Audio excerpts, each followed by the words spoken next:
Up next on UBC, brought to you by Airtel. Download Airtel TV to watch and support Ugandan talent on The Voice Africa every Sunday at 8 p.m.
A very good evening to you all. Thank you for joining us for the 10 o'clock edition of the UBC News Tonight with me, Wadulo Mark Arnold.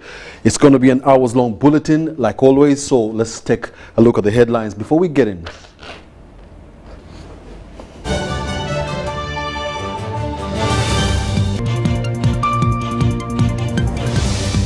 Stories tonight: Operation Shujaa puts pressure on the ADF rebels. Namutumba Church holds Thanksgiving prayers for President Yoweri Kaguta Museveni's recovery. And Premier Nabanja tours Shema district and advises women on income generation. And lastly, communities using bees to protect their gardens from wildlife. All these in our news tonight.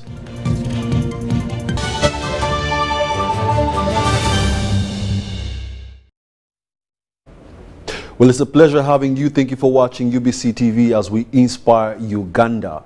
Now, in our top story tonight, Shema District has marked their version of Women's Day at a function officiated by the Premier Robina Nabanja. The function was held at Kabohe grounds and began with inspection of stalls and a parade mounted by the UPDF, police, Uganda prisons, women and school children. Let's have a look.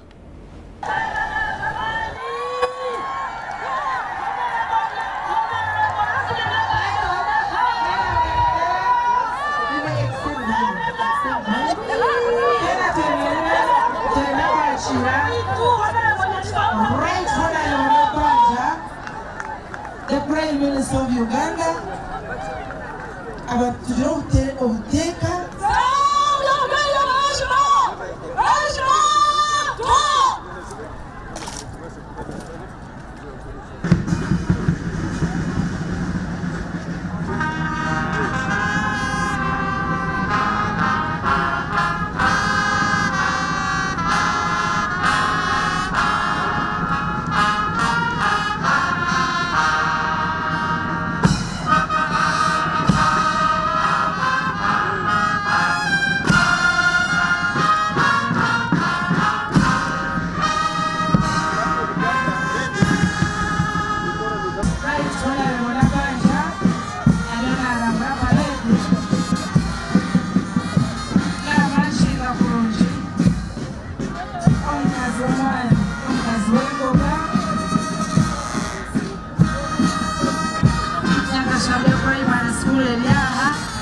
The Shema Belated Women's Day celebration was organized by the District Woman Member of Parliament, Rosemary Nyachikongoro, in collaboration with other leaders. The celebrations were marked under the theme, Innovation and Technology for Gender Equality.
Shema District Chairperson Jemima Tumwijuche says the district is facing many challenges, including lack of a district headquarter, which has greatly affected service delivery. She aired this concern during the district's belated Women's Day celebrations. Bantuwe, Shema Chipina administration block, tuyambe na kweshenjeleza. Lewa na teka mazu, omumazima, tuyambe administration block. The former Minister for Science and Technology, who was also previously the Member of Parliament Shema Municipality, Dr. Eliuda Tumwesije, conveyed his best wishes to President Yoweri Museveni upon recovering from COVID-19. The leader said that USMID is doing well on infrastructure development in the municipality, but there is need to work on other roads in the district. Under my team program,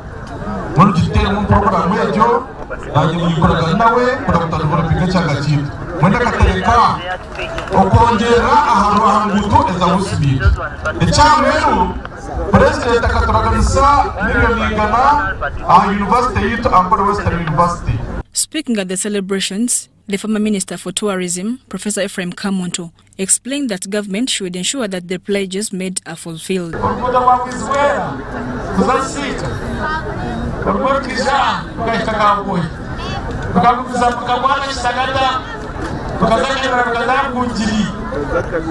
Responding to the issues raised by the leaders, the Prime Minister Robinah Nabbanja assured them that the government has put in place policies aimed at improving service delivery and said that the roads are a priority. Nabbanja also explained that the government will allocate at least 2 billion shillings to kickstart construction of the district headquarters. Tea factory ya Professor Balizeo, twina by investors kutoka UAE, ninye ndimu nibatekaniza na professor president akatwikiriza tukole kitwe. So factory ya hano jakuba. Orugudo rwa Bwizibwera Nsika Nyakambu with a T joint at Kawoe. Orugudo runo president yakandagira omu cabinet era ruli a priority road. The Prime Minister explained that the parish development model is meant for the unbanked 39% persons below the poverty line. Parish development model sente za banaku.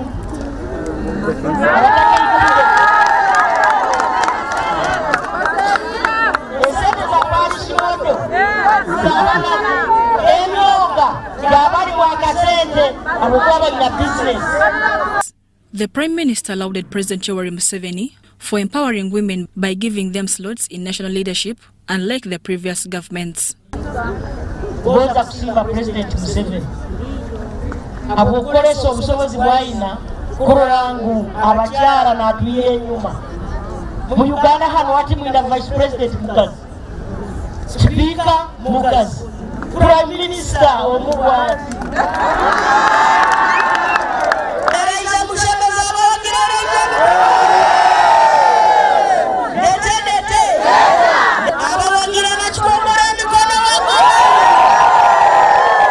The chairperson Women Council Shema District, Claire Bariche, explained that women still face a challenge of domestic violence and inadequate facilitation to do their mobilization work. The Shema belated Women's Day celebration was organized by the District Woman Member of Parliament, Rosemary Nyachikongoro, in collaboration with other leaders.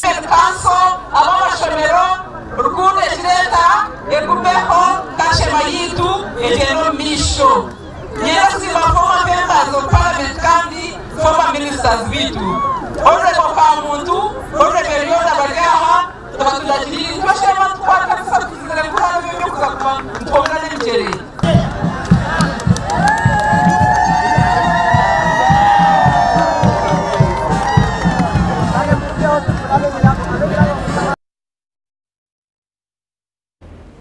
Now, since the joint military operations began in Eastern Democratic Republic of Congo, a number of achievements have been registered despite some pockets of wrong elements carrying out atrocities on innocent civilians both in Eastern Congo and Uganda. Now, today we take you through some of the Operation Shujaa success stories that include the top ADF commanders being killed in the Battle of Mwarika and Jerube Sululubi in the Rwenzori sector.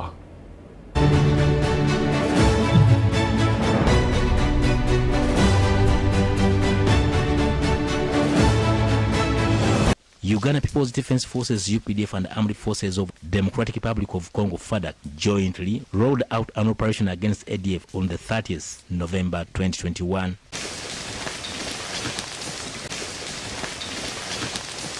The ADF has been operating in DRC since 1995 and took advantage of the infectious government to roam and sow mayhem among innocent rural population.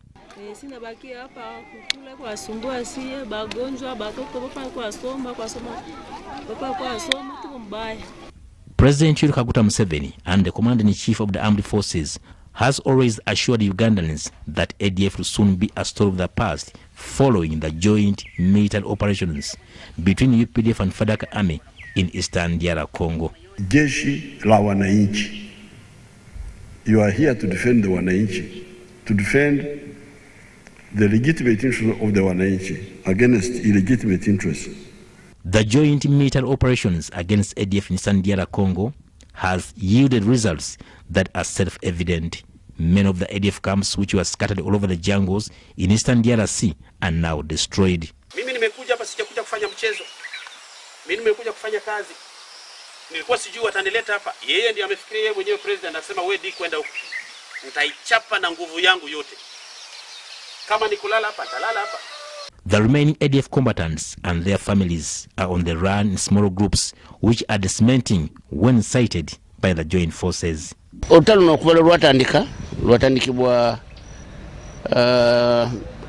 Meja General Kayanja kati sawe ne serefu wawe wanaona okuva eri je tuvudde mpaka kutuka wano wetuli mulaye bananchi batulinamu esubi onawe tuje tulaba buli mamba tukubira jambo banaffe mwebale kutuyamba nti emabegako wali tebayina ngiri je basobola kwogeramu n'abantu babiranga babatta babira kuduka bonna bali bazeeyo abalado se bali Uganda abalala bali mu nsiko nekato okuva twajja mu kitundu wano bananchi bakomawo mubalabye balima bafuna buli kimu basanyufu tebayina mutawaana nti tujjagezaako okwongera okubakuuma wamu nga tuli n'amagye ga Congo. Since the beginning of Operation Suja, a number of ADF commanders have been put out of action. In Sector 3, Uganda People's Defense Forces, UPDF, killed ADF top commander Muralo Feza Seguya. His death weakened ADF strength because he was the master planner of ADF operations in entire Malika Valley. Muralo was hit, a lot of weapons recovered from him. A force of 2nd Mountain Battalion and Major Katiango went and hit part of the families and part of the ADF team under Kajaju, and we killed a bit 8 of them and picked a few luggages, a few properties here and there. Then again, on the 25th of March, a force again that came from the same battalion from Lusulube, from Lose, came forward and hit 22 of them on spot, got 4 guns, solar panels, a lot of ammunitions of both PK and AK-47. And also the next day, after that same operation, they got again 2 more dead bodies, making a total of 22 killed with a lot of equipments that have been got. In the Battle of the Valley, ADF intelligence officer Odeke was also killed within Malika Valley. The joint forces intensified their operations along River Taliha and killed ADF commander Lubanzana Hassan. Another joint forces operating in Sector 1 killed ADF commander known as Kasaja, and a number of ammunitions recovered around River Jerube, Lusulube in Rwenzori sector. Uganda People's Defense Forces UPDF operating in Sector 2 also killed ADF commander Boaz at Tokomeka in Eastern DR Congo. Since the war against ADF began, the joint forces have recovered a number of weapons, including submachine guns, several rounds of ammunition, improvised explosive devices, and communication gadgets in Irumu, Ituri, and North Kivu province in Eastern DR Congo. Haruna Mutesasira, UBC News.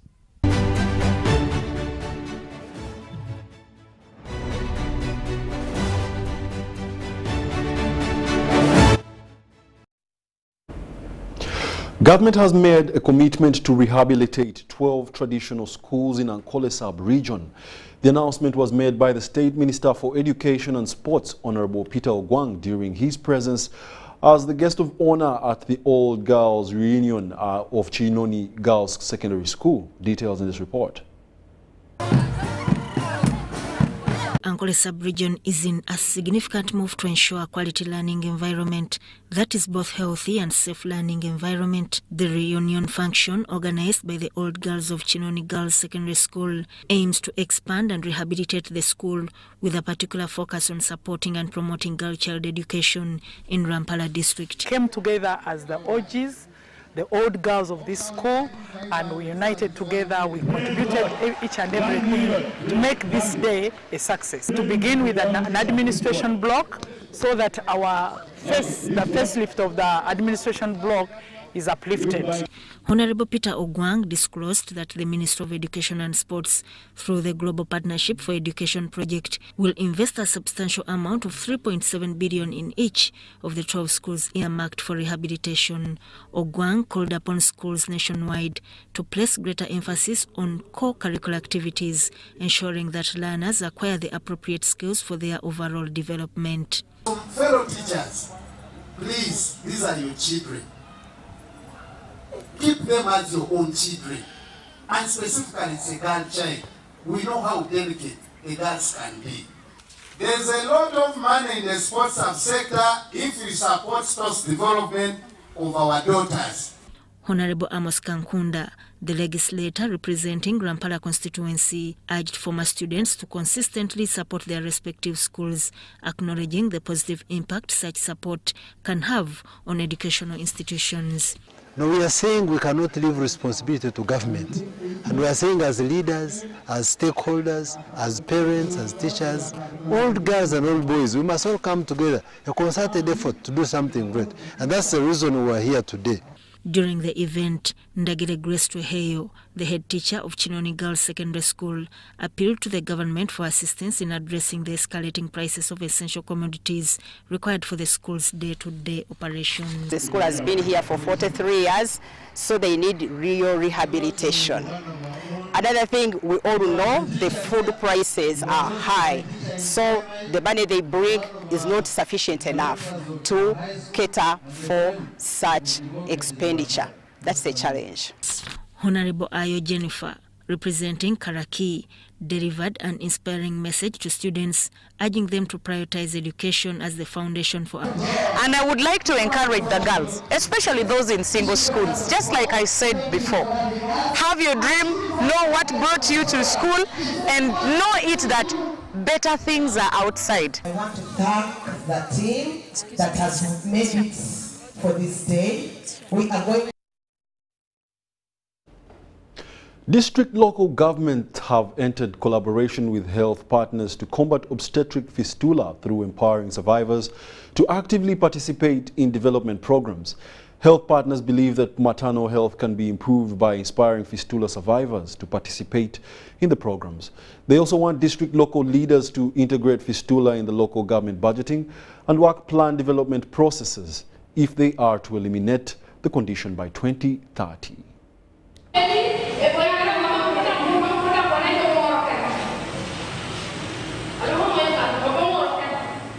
These are some of the survivors of obstetric fistula giving their testimony through drama, which they believe will help inform district leaders and as well help many women in the villages to go for treatment. This is one of the strategies that Tere Ward is applying to sensitize local leaders, including men, women and girls, about the problem of obstetric fistula and how to overcome it. About ending fistula by 2030, and we cannot commit and begin the journey today, we may not see that realized. The Executive Director at Tere Ward, Alice Maso Seruyange, says with good efforts, through good collaboration and partnership, obstetric fistula may be eliminated by 2030. Just cannot afford to stay silent. We just cannot afford to keep lamenting about how poor we are as a country. Speaking at a dialogue on obstetric fistula in Tororo District, Alice Emaso encouraged local leaders to join hands in the fight to end the vice, which she says has weakened families. we have to commit. I think we can end this horrible, embarrassing, neglected, dehumanizing condition that is terrorizing our mothers, our daughters, our sisters, our wives, and actually threatening the very existence of this African strongest extended family. Area leaders say it all needs commitment to stand up now and fight the problem if it is to be addressed. Tororo District Speaker Anderea Betty Chiedia also expressed concern over time management, which she says is the reason that has failed Africans, especially Ugandans, but to develop. The mothers of today are children carrying children. And when we look at that setting, they are most at risk when it comes to fistula. Organized by Ted Award for district leaders in Buked sub-region to build stronger collaborative mutual partnerships between local government teams, fistula survivors and all women to engage them in budgeting and prioritization of obstetric fistula and other childbirth injuries. It's good to also engage the CDO so much to be together with the women at the community level to, advise them on or encourage them on how they should reach out to the health facilities, because in most cases they come to the facility when it's already late. But specifically on issues to do with people who are stubborn, staff who are stubborn. Obstetric fistula is a neglected, devastating childbirth injury that affects women in developing countries. It is caused by prolonged and obstructed labor, which can result in a hole between the birth canal and the bladder or rectum. The hole causes women to continuously leak urine or feces. Mary Namkose, Stephen Mwiri. It's one thing to say we are going to do it. The ever-changing land use patterns have seen several people in western Uganda district of Rubirizi cultivating near the boundaries of Queen Elizabeth National Park. Now, these crops attract elephants that usually cross from the park to the gardens, making the area a hotspot for human-elephant conflicts. But what is the community doing about this? Muireri Erios has a cassava garden in Katara 3 village at the Queen Elizabeth National Park boundary in the Rubirizi district. Tugeza huitwe abahingi b'emisiri okuze kumera konko kireba mani genzo zona n'omuntu wa burizo kikubere kizubu nokwe habaho abagerezo kugira ngo enzozo na nenjoki tubikoragana. Methods such as digging trenches to prevent elephants from crossing to the gardens, banging jerrycans and using whistles, and vuvuzelas to scare the elephants away have not yielded much. Residents have resorted to using beehive fencing around the park to deter wildlife, especially elephants, from crossing over and damage their gardens. Katara Women's Poverty Alleviation Group, operating in Katara 1 village, Kichwamba sub-county, is spearheading the use of beehives at the park boundary in Lubirizi district to deter elephants and other wildlife invasion. Tumwebaza Immaculate is the chairperson Katara Women's Poverty Alleviation Group.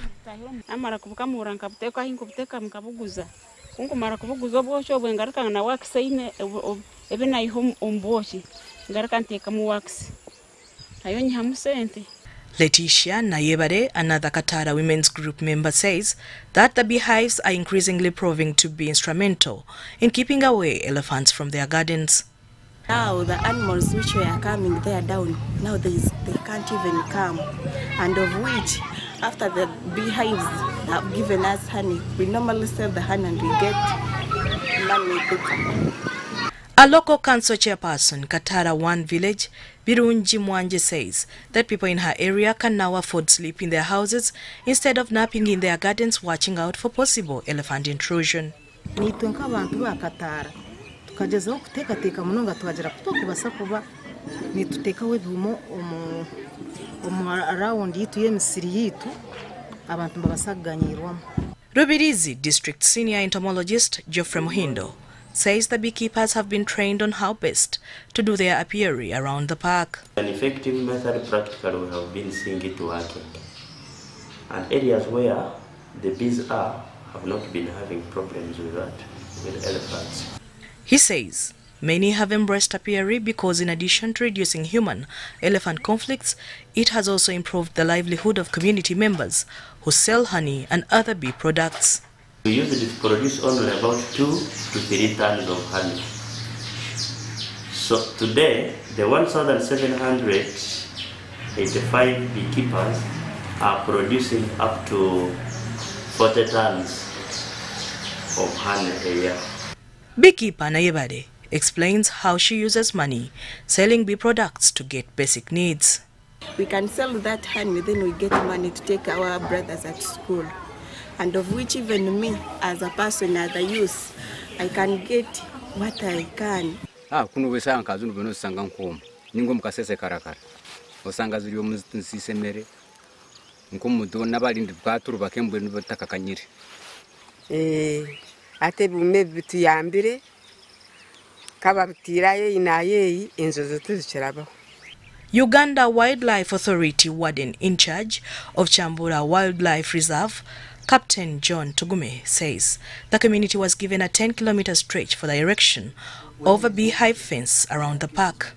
He says with the 3 kilometers covered so far, beehive fencing has proven to effectively prevent human-wildlife conflict, mainly big herbivores like elephant. That area with beehives only had 4 cases in entire year, compared to the Chanshama 1, Chanshama 2 that didn't have beehives, where every day they were having 4 cases of elephants getting into community land.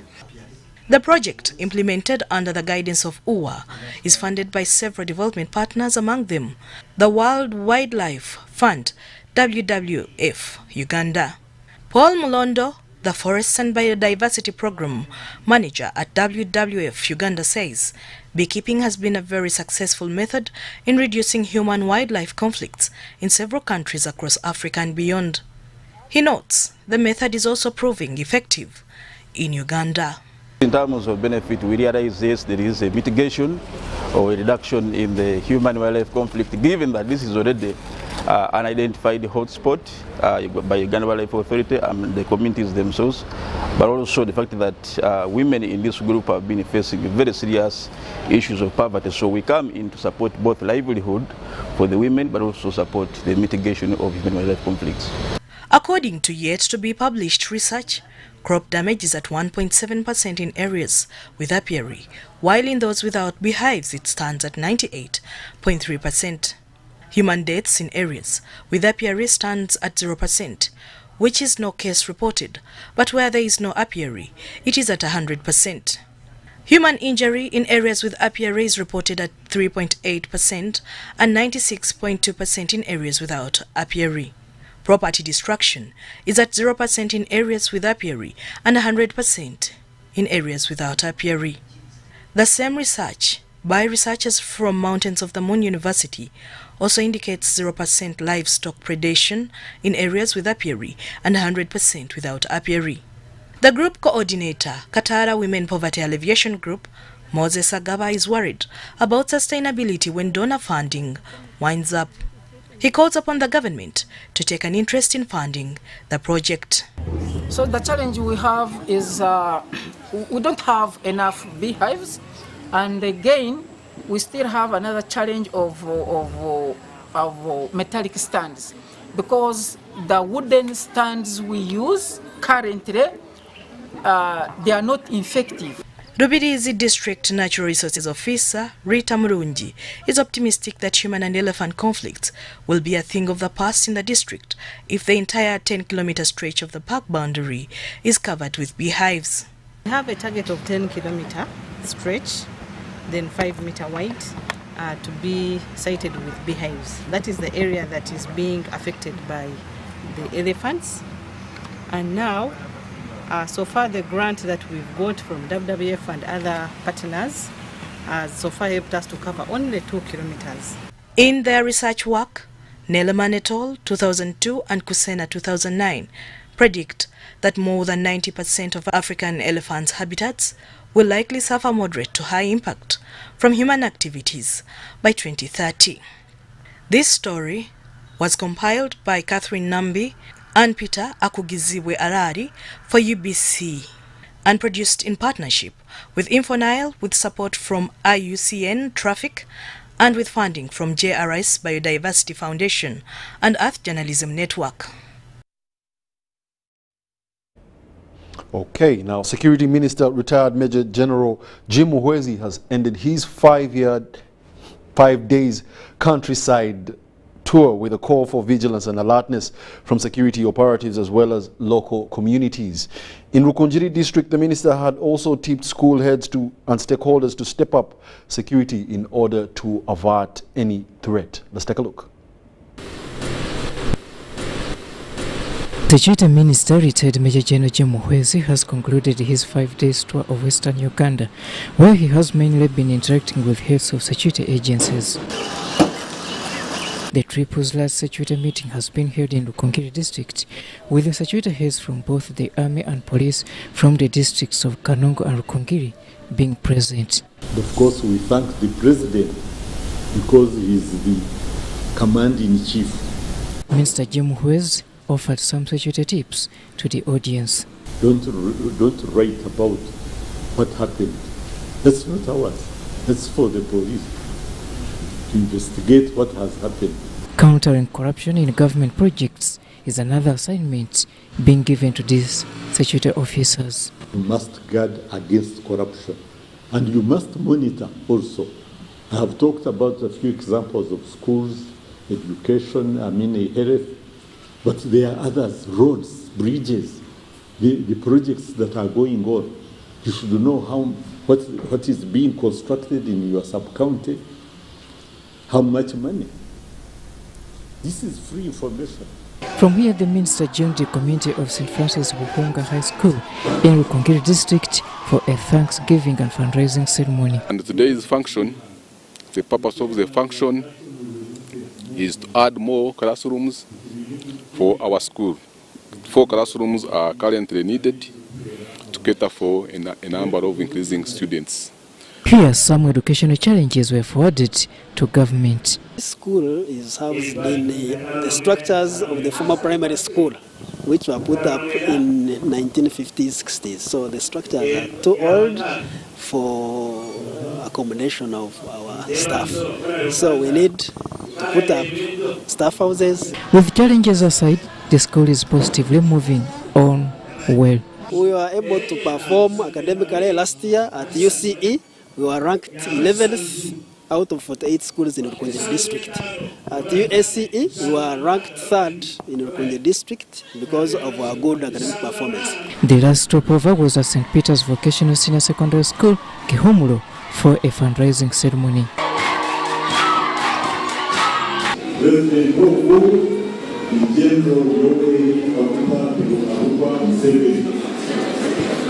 Where we have also raised money to support the construction of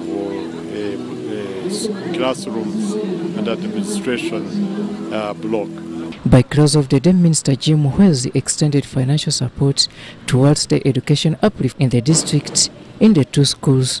This was worth millions of shillings. I know these schools, it's a government responsibility to construct schools, but there is high demand. So there are more children, they need more infrastructure, buildings, which the government can't build at a go. It is building them in phases. So parents are using self-help.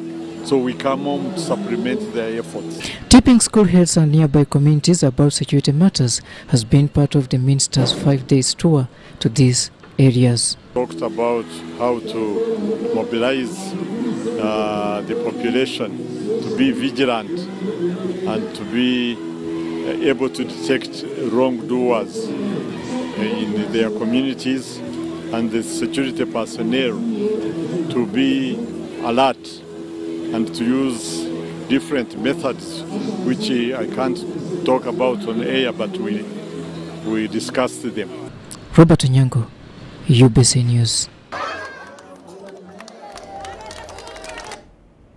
The Democratic Party is holding regional dialogues to sensitize masses about progress of the party, which include the cooperation agreement signed between NRM and DP and the electoral reforms which they hope will drive towards a peaceful transition. Now, the DP Vice President Fred Mukasa Mbide said the violent means of transition have not yielded positive results, and thus the quest for dialogue.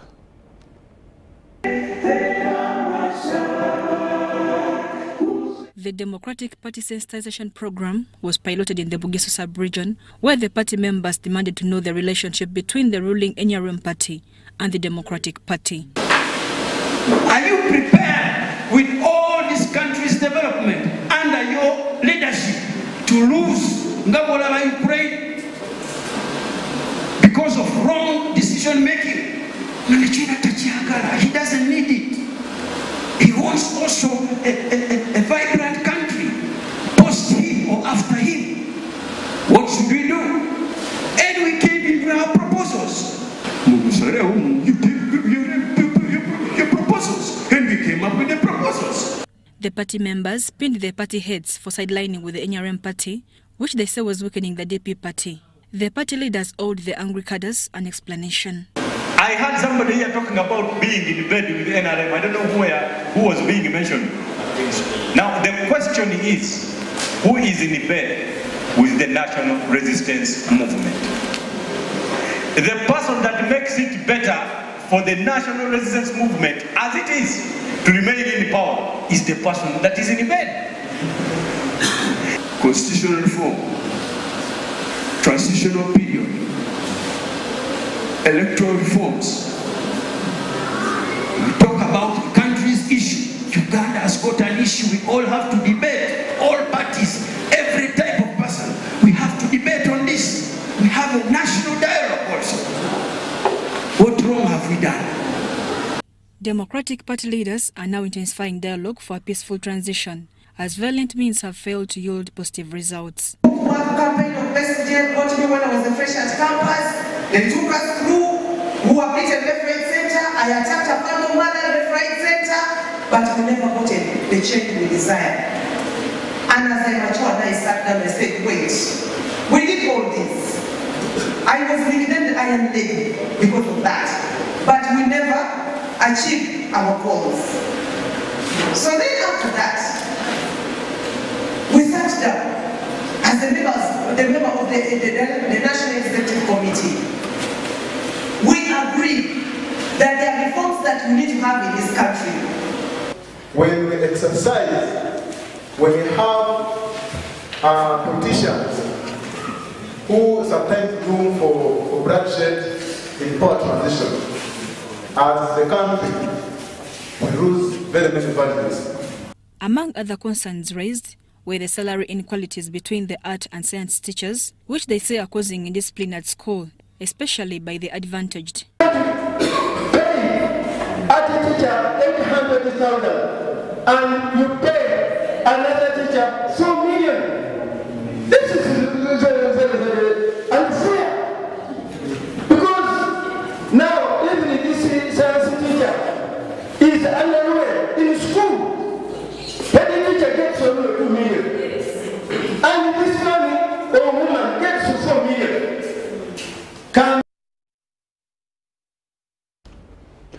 Residents and leaders of Jinja in the Busoga region are appealing to government to address the high levels of unemployment in Busoga, which have led to an increase in poverty among the youth and their involvement in drug abuse, consequently leading to a rise in crime rates. Now, during a meeting with the head of the Office of the President and his political advisor, Hajat Hadija Namialo, in Jinja, the residents voiced their concerns in this story.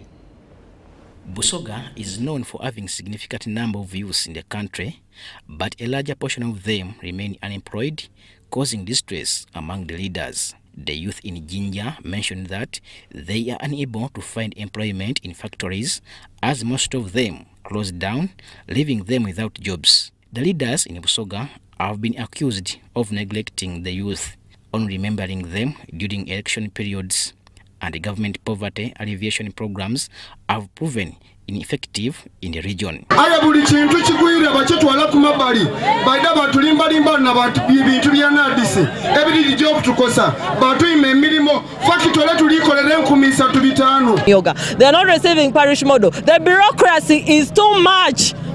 Why are they treating them that bad? This creates a bad image to the government, to His Excellency, to NRM party. Jinja RCC Darius Nandida stated that poverty in the region is mainly attributed to residents renting out their land to investors and receiving inadequate compensation. Ogavu, why is Busoga poor? Ebikado, washtipangi seta kali yafe, nwakwati eka tano, nwako milioni 10 for 10 years. National Resistance Movement leaders and members of the parliament, including former Minister Daudi Migireko and Nathan Nabeta, have called for efforts to discourage people from selling their land to investors. Bobango oli mukozi ngoenda akozesa amaani go ebyokuyamba okubona tosobola okuba omugaiga biriwo. Abantu b'Ijinda tujja kwiramu okola emirimu ekibiina kyaife kibe ky'amaani. Hajati Adija Namyaro, the presidential advisor on political affairs and head of presidential office, expressed her intention to inform the president about the dire situation in Busoga, particularly regarding extreme poverty. What went wrong? What's not happening? These are the issues we are here to listen to and take them back to His Excellency Yoweri Kaguta Museveni that really require a redress. Namyaro distributed various items such as sewing machines, mattresses, hair dryers, blankets, and other items to residents, encouraging them to start small-scale businesses as a means to combat poverty. Joseph Moyingo compiled this report for UBC News. And in another development, religious leaders and other concerned parties have this Sunday prayed for the response of the innocent souls who lost their lives at the hands of the suspected ADF rebels in Kasese district recently. Now, among these is Prophetess Mary Kezire from the Lord Covenant for All National Ministries, Kanyanya. The Lord Covenant for All National Ministries, led by Prophetess Mary Kezire, says there are many evil things and appeal to Ugandans to use God as their weapon against evil. As you are released in this pen year of release and honor 2023, we say you shall be from glory to glory. Mary Kezire advised the youth to be job creators other than being job seekers to avoid being overcome by evil deeds. This theme of 2023, we are saying, be your brother's keeper. Please be your brother's keeper. What is the meaning of being your brother's keeper? Maybe somehow there is an opportunity that is on your table and there is a brother who needs that opportunity. Don't just ignore, don't give it a deaf ear. Help other people to prosper. You know, when you give out a blessing, it returns to you. She led prayers for peace and unity in Uganda and condemned evil acts like corruption. You, the youth, we have seen these rebels, these people of Kasese, and the way they have been killed. Imagine, you killed the vulnerable. I don't know who you are fighting, but you are fighting the grass. Pick up your stockings and understand what you are doing. It's not holy. It's not actually, it is heartless. You are sadists. I don't know why you are doing such things. This is a prayer I make for the people of Kasese. May the Lord comfort you. May the Lord console your hearts. Penny Prayers is annually organized by the Lord Covenant for All National Ministries in Uganda, aiming at restoring faith among believers, organized by Prophetess Mary Kezire. Tanama Kenneth compiled this report for UBC News. These days, our homes are no longer just the places we live.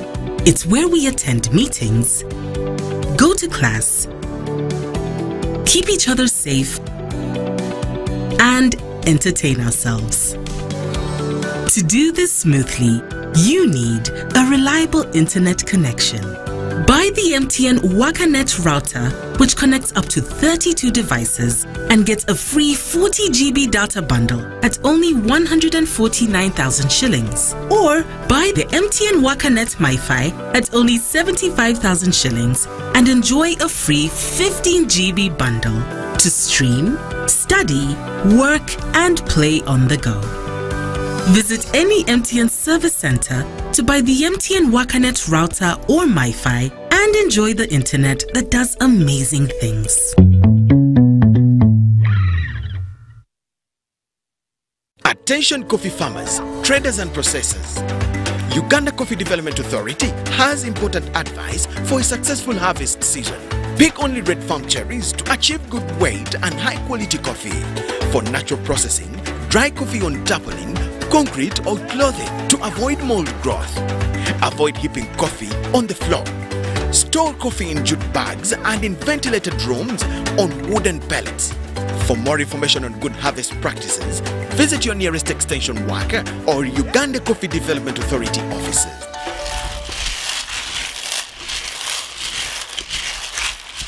Iwakato, this is a quick call. I'm almost out of minutes. Now, the center.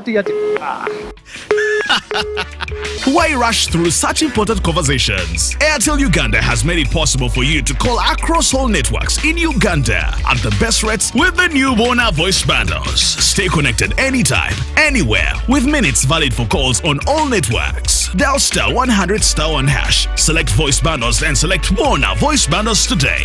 Airtel, a reason to imagine.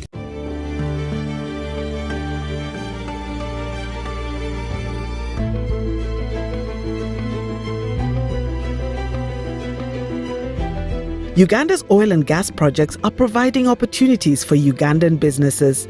Between 2017 and 2022, 40% of the 3,800 procurements worth $4.4 billion were awarded to 460 Ugandan companies. This includes 41 community-based companies that have been awarded contracts worth $2.3 million. In order to be contracted to supply goods and services for oil activities in Uganda, entities must register on the National Suppliers Database. Over 2,300 entities are registered on the National Suppliers Database. Registration is free. The Petroleum Authority of Uganda, creating lasting value in Uganda's oil journey.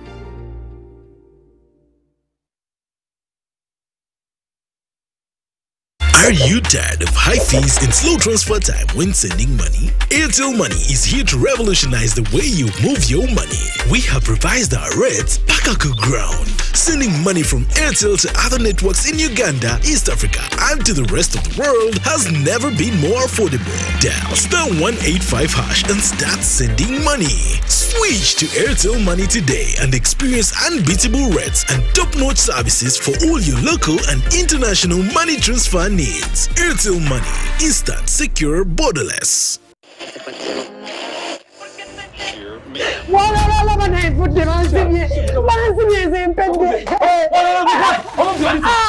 Yankwenu nawe olowooza ababbi ba ku street be banzibye saabo kankubulire natikka ebintu byange okuva e China ne bangamba neetaaga tiini namba nze nga sigirina neetuma omuntu omulala abindeetere kati ngenze mu URA baŋŋambye ebintu byange tebiri mu manya gange era si byange mbu sayina tiini namba nze kati nebya tiini namba sibitegeera Mfudde obusete neewola bwewole ye tiini namba byebiki bannange sente zange tax identification number oba giyite namba musuubuzi zewandiisa muyiwala asasulira emisolo kati ebyo nze njifuna ntya bambikola ntya ebintu babigonza olina ndagamuntu njirina ogenda bugenzi ku website ya URA www.ura.go.ug awo n'olondako e-services then n'ogenda ku tin registration awo n'oteeramu n'ennamba yo n'omwaka gwe wazaalibwamu amannya go gajja kwereta automatically awo n'ojjuzaamu n'ebirala bitono nnyo ebyetaagisibwa ng'ennamba y'essimu yo email address yo ne gy'obeera era nga bino osobola obbisanga emabega wandagamuntu yo then n'osubmitinga nga kamesagi kajja direct ku ssimu yo mu ddakiika ntono nnyo nga sina bannange ebintu bikolera ddala bannange obugayaavu kibi omanyi nti obugayaavu bukuza muki bannange weebale Dangote bannange omponyeza omanyi ebintu byange bingi byowonyeza okubbibwa nzizeyo mu URA mbalage nti njirina okubeera ne tini namba kikuyamba mu bintu bingi nnyo okugeza mu kusuubula n'okusuubuza eby'emuguzi mu Uganda ne wabweru wa Uganda okuddizibwa ensimbi okuva ku misolo gy'ozosasula okufuna looni mu banka ez'enjawulo okufuna layisinsi okuva mu government agencies zonna okuwandiisa emmotoka yo n'okugula oba okutunda ettaka. URA tukulaakulanyize wamu Uganda.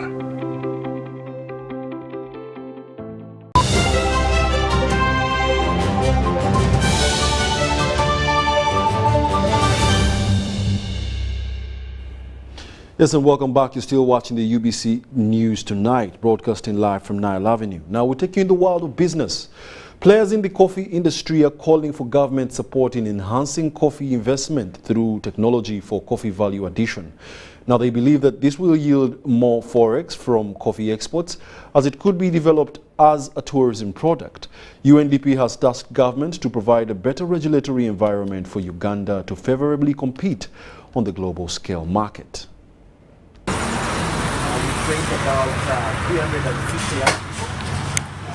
Despite Uganda being one of the biggest coffee producers on the African continent, Uganda's return on investments is low because of exporting the green bean. That has been doing since independence.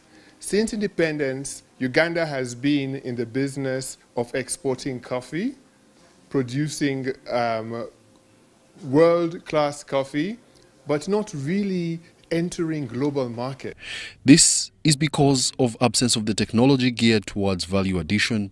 Now the world is going to find out that Uganda could also produce gourmet coffee, could also eventually produce instant coffee, and could service markets that are far beyond the borders. There is a need for appreciation of technology in value addition, which will transform the entire production process of coffee and transform the livelihood of all actors in that value chain. Culture of coffee must be improved in the country, domestically. That will help, one, on quality. The farmer must understand their coffee from the cup. That's what we've been doing today.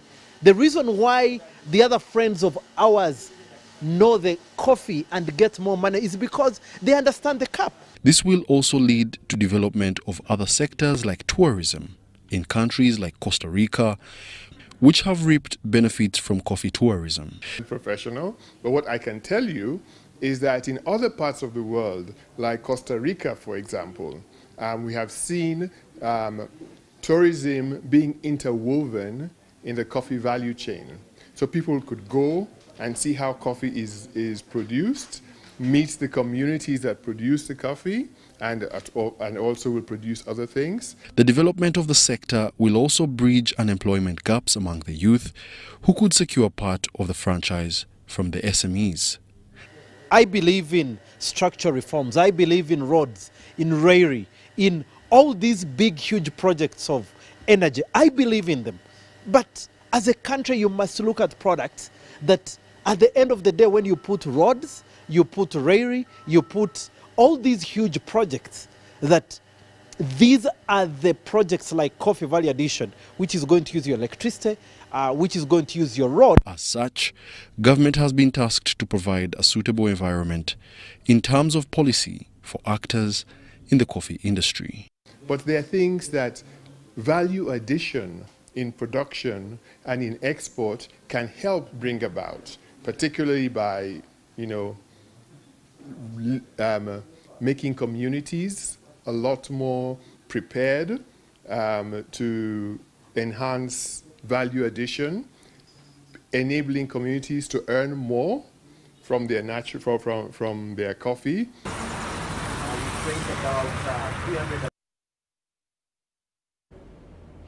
The Ministry of Agriculture, Animal Industries and Fisheries has launched an ambitious micro-scale irrigation program.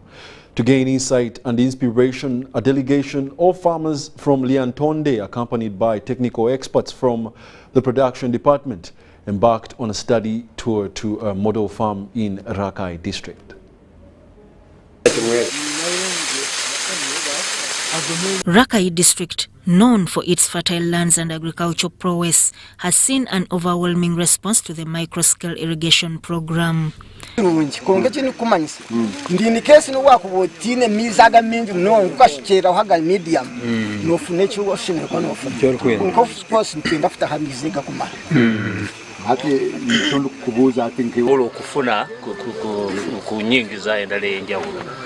Twagala okubebaza abagenyi baffe. Thank you so much. Mwebale nabebaza dda mwebale kulonda okujja Rakai. Naye ndowooza wetuviiridde mu field buli omu aba yazze ng'asetinze byalowooza expectations ze ndowooza nti ziri met to a certain extent. A staggering 160,000 farmers in the district have embraced the initiative, surpassing the participation numbers in the Antonde district, which stood at commendable 65,000 farmers.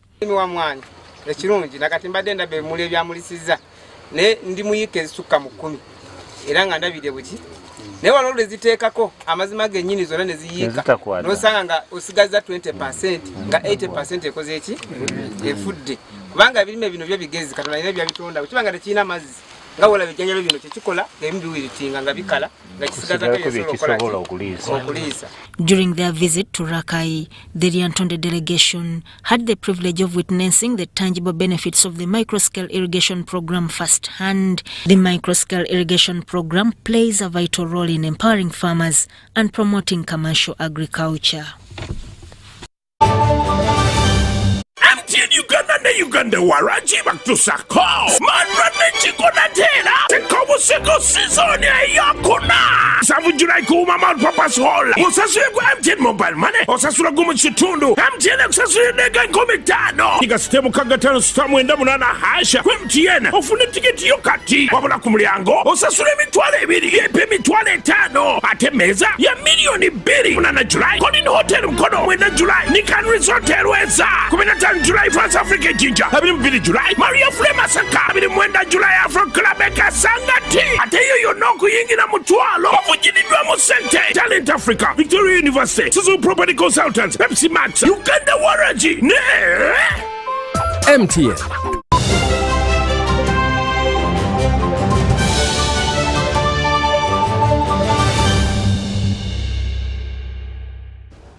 You're still watching the UBC News Tonight, and we delve into the world of sport.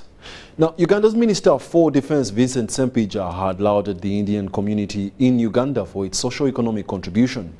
Though many know the Indians' economic involvement, the minister is grateful for the Indian community's determination towards good health. Let's take a look at this report. Ego wants to defend it. The ego wants to defend every personality. So, Asmita. So, in yoga, you neutralize your identities.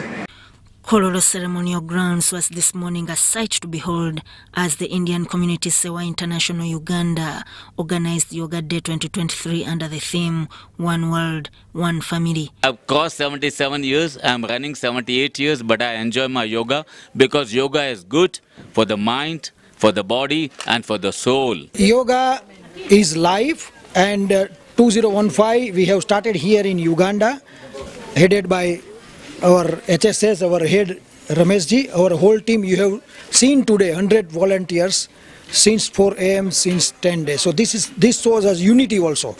Notable among those that participated was the Minister for Defense, Vincent Sempija, who was impressed by the Indians' overall contribution to Uganda's development. This is to do with our health. You start with your own self. You start with your own health. You can do anything when you are healthy, when you are alive and healthy and strong. That's when you can work. That's when you can produce.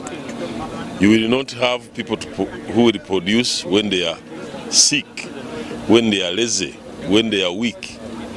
This yoga is timely in a nation that has registered an increase in non-communicable diseases and obesity, which is a result of poor feeding lifestyle, a recipe for danger. So 2015 we started this yoga, and we are doing it slowly by slowly, and they are spreading it to the communities. This time we had almost 10,000 people we given a training of yoga. So right from Barara, Bale, Jinja, Arua, Mukono and Indian High Commission, and ended with a mega event of 3,000 people in Kololo H-Strip.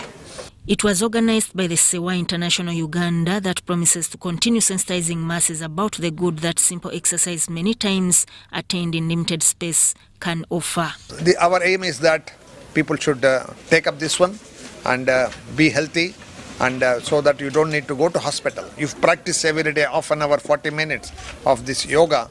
So that's why we are giving the booklets also to the people, so that go and read what is there very clearly explained with the postures showing them, so that they become healthy and happier.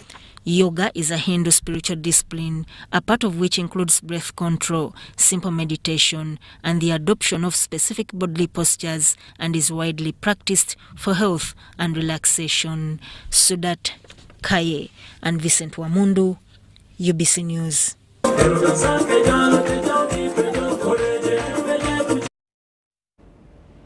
And furthermore, Uganda has joined the rest of the world to celebrate the 2023 Olympics Day. Now, this day aims at commemorating the start of the International Olympics Committee in 1894. The Francis Werenyangweso Olymp Africa Youth Center in Busia has hosted the 2023 Olympic Day celebrations.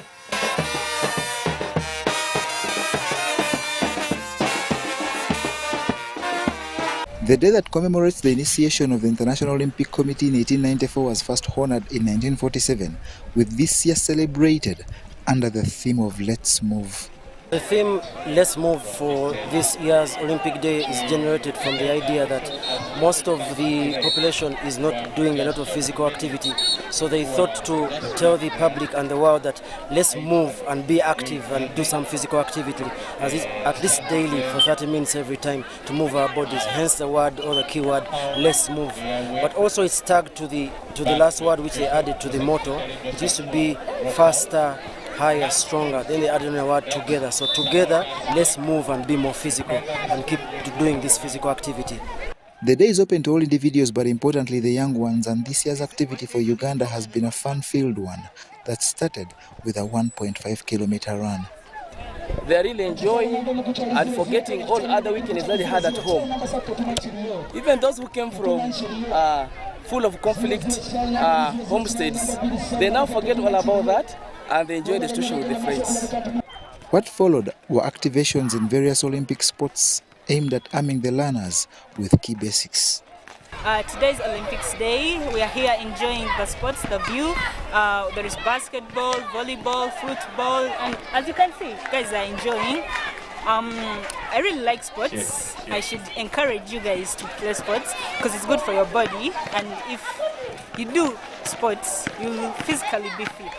The occasion was graced by high-profile citizens who, despite cries for better funding and infrastructure, spoke volumes about the values that sport instills.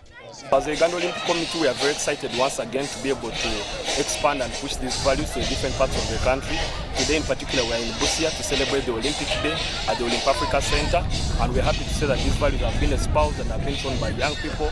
The value of excellence has been shown through young people competing in over 5 games in baseball, football, volleyball, sitting, basketball, all these games, and they have done their best, which is the value of excellence. We have seen friendship that very many young people today have left with friends. Some came from different schools where they didn't know who was who, but today as a result of the games they have been able to learn from one another. And also lastly, respect, which has been shown through the fact that we are not fighting, we are not questioning decision, and we're just playing for the love of the game.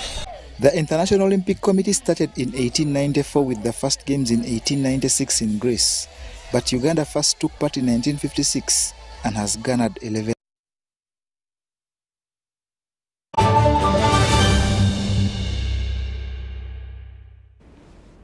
And as all good things do, we've also come to the end of our bulletin. Thank you for being a lovely audience. With me, Wadulo Mark Arnold. Please do care to always tune in for our interesting programs as we inspire Uganda. You've been a lovely audience and allow us to wish you a lovely week. Have yourselves a good night.